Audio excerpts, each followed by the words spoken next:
Dejme tak čuzdra, jsme Braseska. Dneska to je taky trošku creepypasta, strašně krátká creepypasta.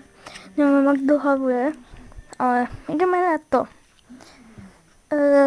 Ináč budem to rozprávat v češtině, protože se mi to nechce prekládat, viete čo? Takže môžeme začať. Moje známá má syna 3 roky, celý den si normálně hraje ve svém pokoji, ale večer tam za žádnou cenu nechce spát.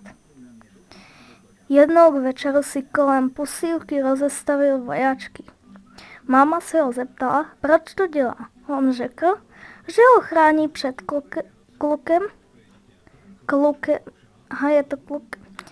který za ním v noci chodí a chce si s ním hrát a tahá ho za nohy. Rodiče z toho byli vyděšení, ale nikdy nespozorovali jakýkoliv náznak, že by v pokojíčku jejich syna přebýval někdo další.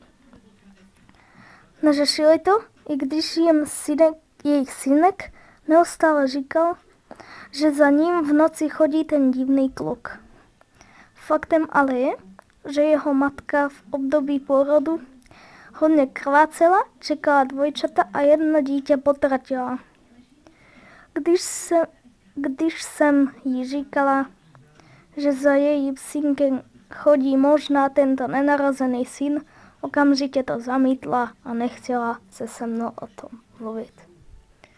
To bylo dnešná creepypasta, doufám, že se vám videjko páčilo. Dnešná creepypasta, zatiaľ čus.